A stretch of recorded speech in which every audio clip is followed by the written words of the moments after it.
Nenhuma imagem foi tão simbólica do sofrimento dos migrantes internacionais quanto esta. O menino sírio Alan Kurdi, de apenas 3 anos, foi encontrado sem vida numa praia da Turquia em setembro de 2015.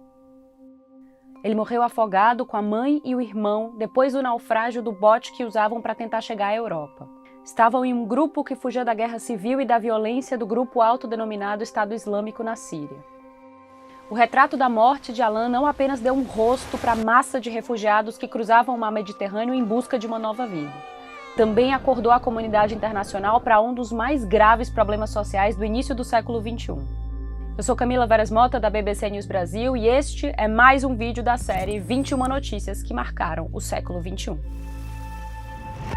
Nele, falamos do drama da imigração forçada, um problema que continua aumentando em escala enquanto a guerra na Ucrânia, os persistentes conflitos em várias partes do mundo, a pobreza extrema e as catástrofes climáticas expulsam cada vez mais pessoas de suas terras. Em maio de 2022, pela primeira vez na história, passou de 100 milhões o número de pessoas forçadas a deixar suas casas, algo que a Agência de Refugiados da ONU chamou de marco inacreditável. É o equivalente a quase metade da população brasileira. A crise mais recente é no coração da Europa e já é uma das maiores das últimas décadas. Desde que a Rússia iniciou o bombardeio da Ucrânia em 24 de fevereiro, 1/3 da população ucraniana precisou fugir, segundo as estimativas da ONU. Uma parte delas conseguiu voltar, mas a maioria não. 5 milhões de ucranianos foram para países vizinhos, como a própria Rússia, a Polônia e a Moldávia, e 7 milhões estão deslocados dentro do território ucraniano.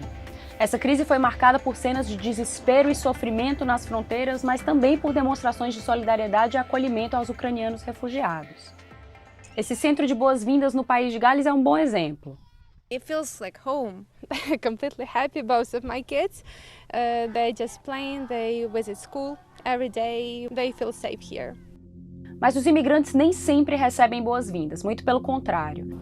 Em um momento de ascensão do nacionalismo, da proteção ao mercado de trabalho e de discussões sobre identidade nacional, muitos governos e cidadãos não veem com bons olhos a entrada de imigrantes em seus territórios.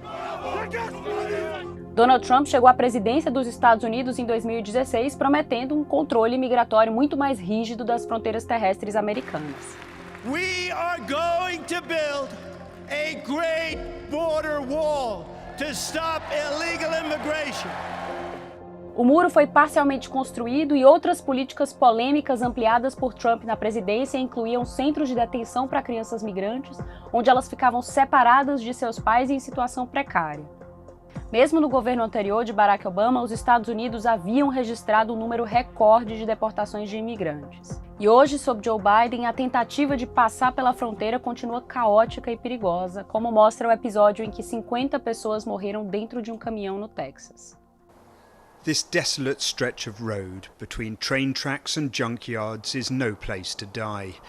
Yet more than 50 people lost their lives after being smuggled across the US-Mexico border in unbearable conditions. Trapped inside a stifling hot trailer with no air vents or water, more than 20 Mexicans and others from Honduras and Guatemala were among the dead. Everybody's looking for something better. The only place is here in the United States. Some locals came to pay their respects, visibly upset by the terrible loss of life on their doorstep. We're not animals, we're human beings. And the way they left them here, it's not a proper thing to do. It's not human. Também na Europa, a imigração divide opiniões. O fluxo de pessoas partindo em perigosas viagens pelo mar Mediterrâneo começou a crescer particularmente em 2011, na onda da Primavera Árabe, a revolta contra regimes autocráticos no mundo árabe. Em 2013, a ilha de Lampedusa virou o retrato da crise europeia. Começou a receber milhares de imigrantes não só do Oriente Médio, mas de países africanos onde parte da população sofria perseguições, violência e fome. A ilha foi visitada pelo Papa Francisco, que homenageou os mortos nas trágicas jornadas pelo mar Mediterrâneo e criticou o que chamou de indiferença do mundo diante dos imigrantes. Then he told a congregation of 10,000 who had gathered for a mass on a sports field that people had forgotten how to cry for those who've died trying to reach European shores.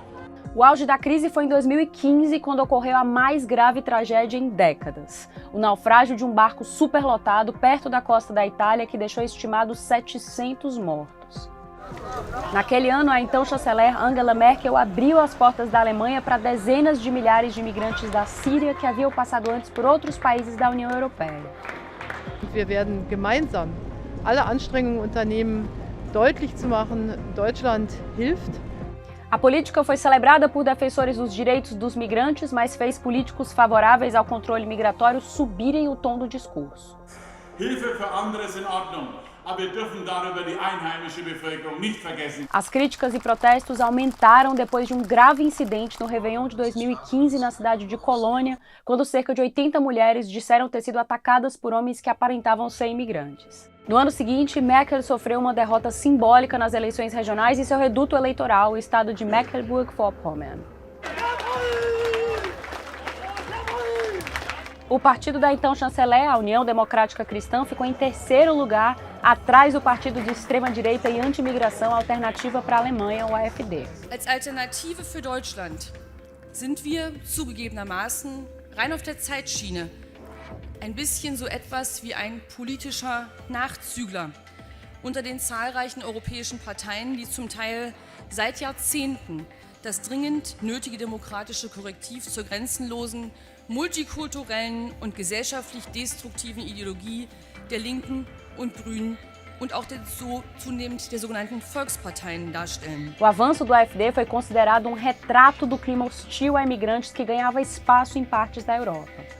Merkel conseguiu se reeleger e foi sucedida pela centro-esquerda quando deixou o poder no fim do ano passado, mas o AfD ainda ocupa um espaço até então inédito na política alemã e tem hoje 80 das 736 cadeiras do parlamento alemão. Crises migratórias nas fronteiras também levaram a políticas mais linha dura em países como Itália, Hungria e Belarus. Na Hungria, o premier Viktor Orbán, famoso por adotar uma postura firme contra a imigração, disse em julho que, ao contrário da Europa Ocidental, os húngaros não são um povo de raça mista. Nyugat-Európa bevándorló övezetté, kevert népességű világgá vált, és Közép-Európától különböző, merőben új fejlődési jövő felé halad. O comentário foi duramente criticado pela União Europeia, por grupos judaicos e por acadêmicos, além de ser considerado racista, algo que Orbán negou. Em 2021, o premier manteve seu apoio a uma lei húngara que criminaliza advogados e ativistas que ajudem pessoas a solicitar refúgio no país. A lei foi considerada irregular pela Corte de Justiça da União Europeia por estar em desacordo com a legislação conjunta do bloco.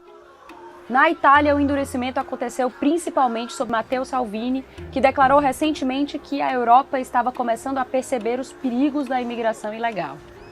Desde então, algumas leis italianas foram revisadas para dar mais garantias legais a quem busca refúgio.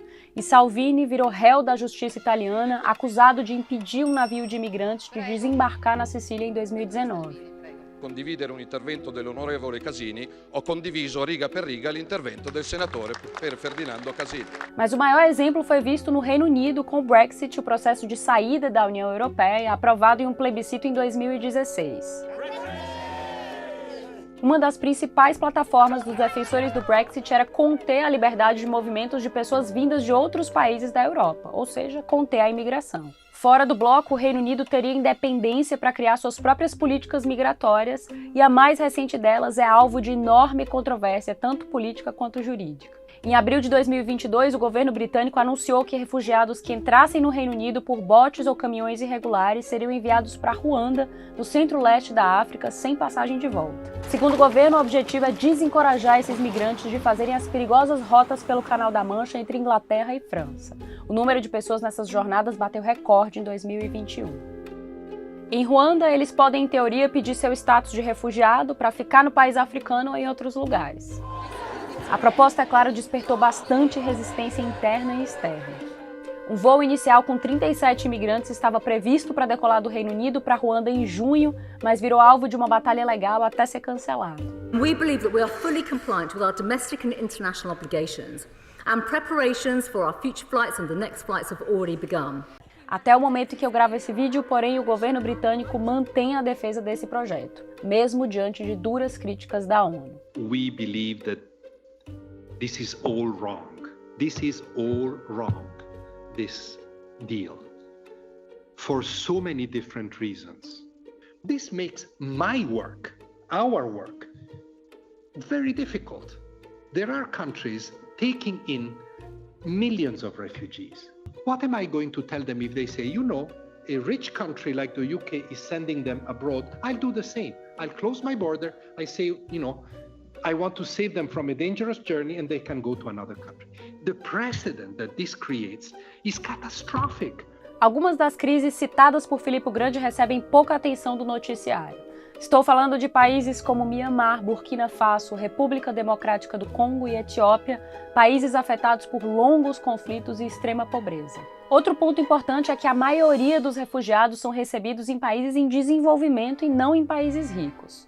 Os 4 países que mais abrigam refugiados no mundo são Turquia, com 3,8 milhões de sírios, iraquianos e afegãos, Colômbia, com 1,8 milhão de venezuelanos, Uganda, com 1,5 milhão de pessoas da República Democrática do Congo e Paquistão, com 1,5 milhão de afegãos.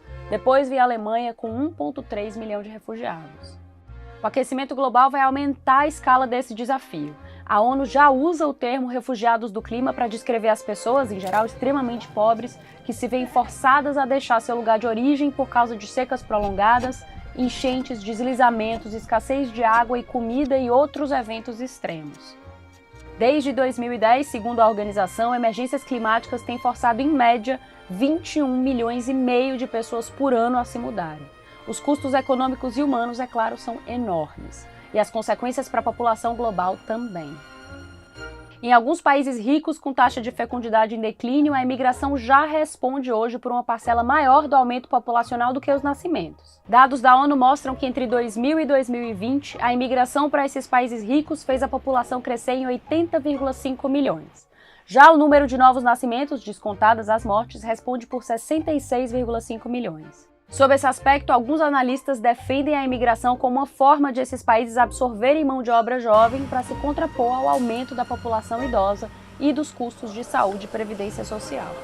Algo que, é claro, levanta muitos debates sobre políticas migratórias, combate à xenofobia e também identidade. A gente viu um pouco disso aqui no Brasil, em especial na fronteira com a Venezuela, palco de uma das maiores crises migratórias das últimas décadas. Segundo cálculos da Agência de Refugiados da ONU, a combinação de violência, insegurança, escassez de comida e serviços básicos havia forçado 6 milhões de venezuelanos a deixar seu país até outubro de 2021. O auge dessa crise foi em 2018. Muitos vieram para cá, para o Brasil, em busca de oportunidades e de sobrevivência. A cidade de Pacaraima, em Roraima, fica na fronteira e foi descrita como um vulcão em erupção. Moradores brasileiros, frustrados com a crise, atacaram os imigrantes.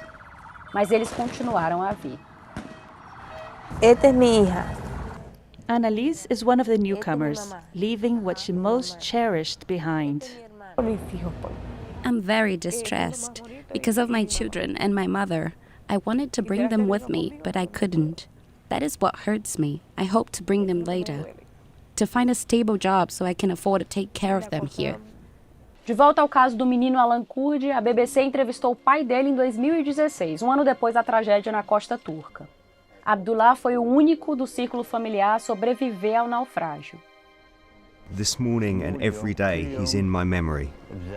Today I felt they were visiting me and hugging me. The tragedy at first made life much easier for poor refugees.